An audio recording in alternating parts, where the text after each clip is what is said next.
The night before Christmas, Mara stood in her small apartment, still holding the strap of her hospital bag when her mother's voice drifted through the phone with a tender sharpness. "Mara, sweetheart. I think it's best if you don't come tomorrow. There's no room for heaviness this year. You should know when to step back." The words sank like a stone through her chest. Anyone who had ever been quietly pushed out by the people meant to love them would understand the ache settling behind her ribs. Her hand tightened around her phone until it trembled. "Okay," she whispered, unsure if her voice belonged to her. Her brother Theo called next, sounding strangely serene. "It's just energy, you know? Layla's been saying the hospital vibe might feel heavy around the celebration." Mara stared at the tiny tabletop tree in the corner, its light still unplugged, the cinnamon scent from the bread pudding she'd baked clinging to the air. She had wrapped everyone's gifts that morning with matte green paper and gold twine. "If that's what she needs," she replied softly. Theo chuckled like they had rearranged brunch plans, not uninvited her from the most sacred family night of the year. When the call ended, she noticed her fists were clenched white. Then the phone rang again. "Hi, honey," her mother murmured, gentle in a way she only became when preparing to wound. "We just think it'll be easier for everyone. Less tension." Mara waited for a compromise that never came. Instead, "And if you do show up, we might not answer the door." The words hollowed the air around her. She pressed the phone closer as if nearness could soften the blow. "Didn't.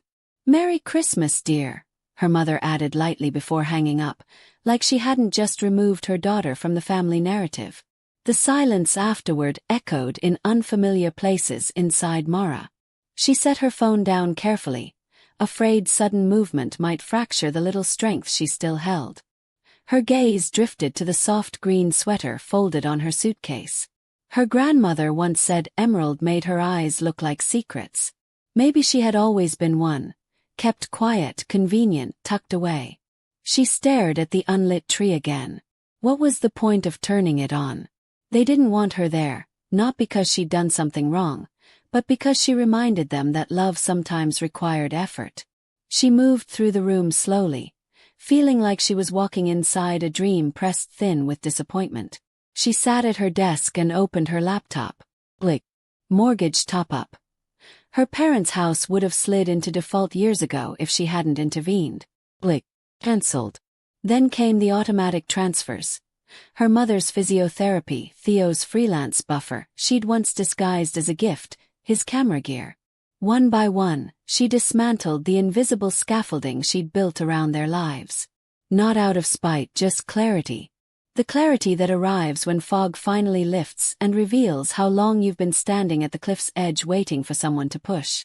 A small reminder blinked. December 24th, Harlan Family Utility Fund. Blick. Her hand hovered over the emergency fund she'd established after her father's surgery. She had always filled the gaps they refused to acknowledge. Blick. No more. She lifted her cup of tea, cold now, faintly scented with cinnamon, letting the apartment's stillness settle around her. It wasn't mourning. It was memorial. A memory suddenly surfaced. Her grandfather pressing an old silver key into her palm at 16. "Willow Crest will be yours someday," he whispered. "Not because of birth order, but because you see its soul." She had tucked the key away the day they packed his belongings into storage. No one asked who he meant. Snow slipped softly over the street outside, forgiving what no one had apologized for.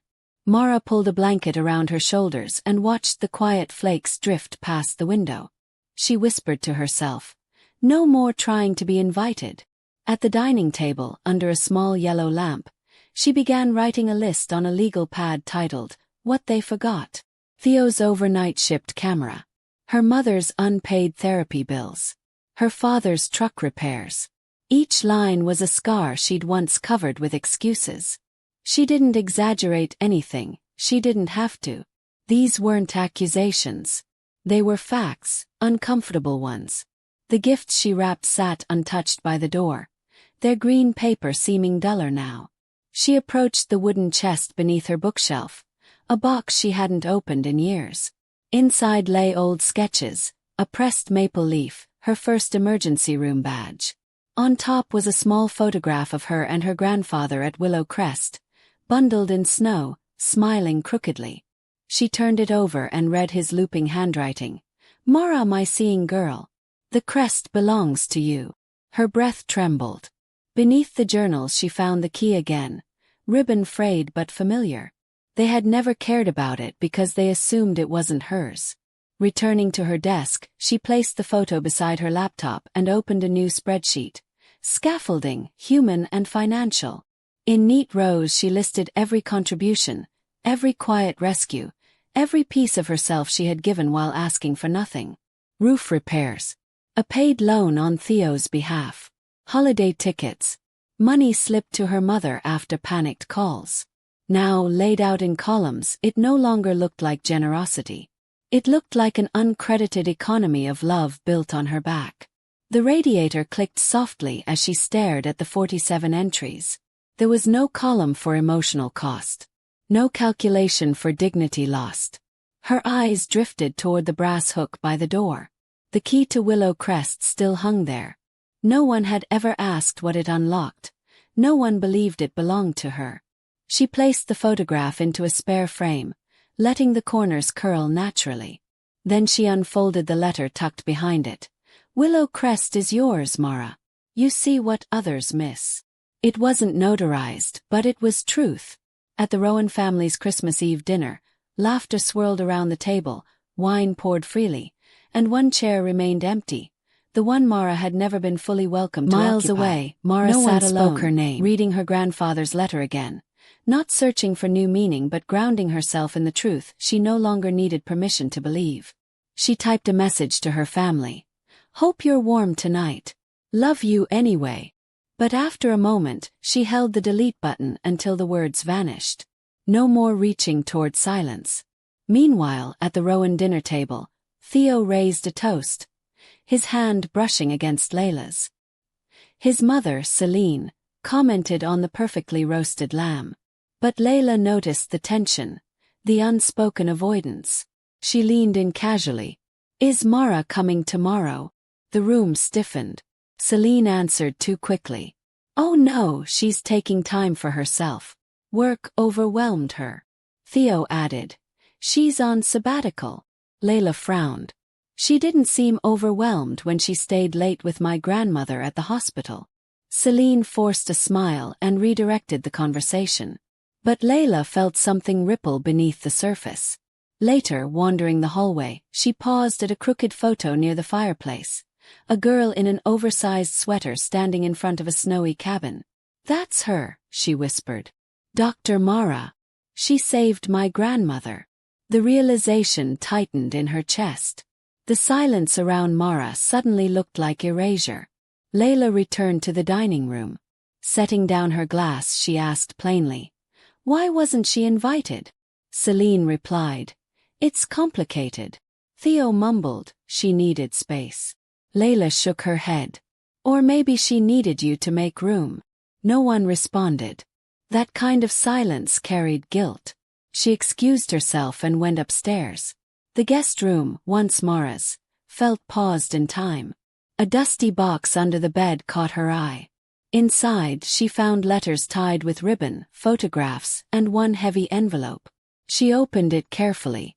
"To Mara," the letter began. "Willow Crest belongs to you. Not the deed but its spirit. You listen." The signature at the bottom, Elias Rowan, was bold, deliberate. Layla's breath stilled. The words weren't sentimental. They were definitive. She held the photo tucked beside it. Mara and her grandfather on the cabin steps, both smiling in a way that suggested belonging. Shaken, Layla carried the letter downstairs. Her presence quieted the room. "This says Mara was meant to inherit the crest," she said calmly. Celine's fork clattered. "That's ancient history. And not your place to bring up." Layla replied. "Then whose place is it? Because it seems like someone tried to erase her." The words struck the room like a gust of winter air. Theo's jaw tightened. Celine murmured, "Layla, you're misunderstanding." But Layla cut in. "No. I'm seeing it clearly. She stepped aside, opened her notes app, and began typing quickly. Her name is Mara Rowan.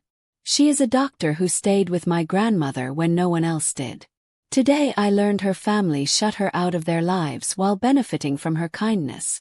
Silence shouldn't protect those who erase others. She attached the letter's photo and posted it.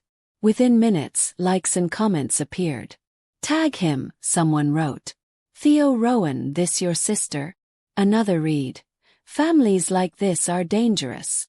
Theo's phone buzzed relentlessly. Layla, what did you do? He called, trying to sound amused, but his face had drained.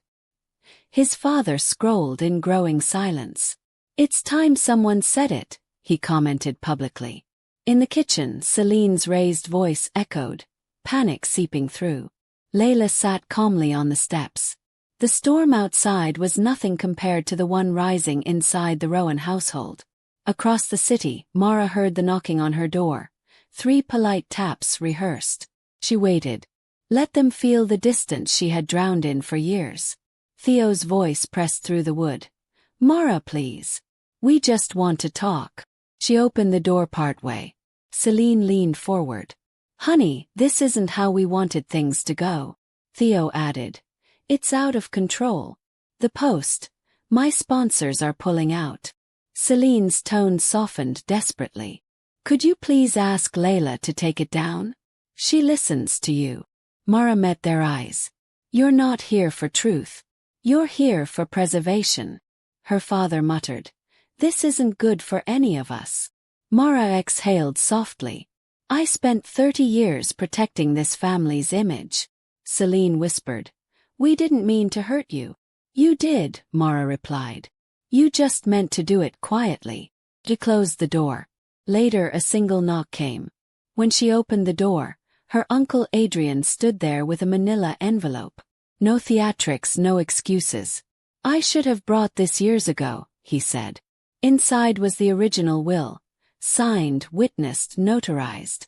Willow Crest shall pass solely to Mara Rowan, who carries the spirit this home requires. Mara read it silently. Adrian continued. I warned them not to hide it.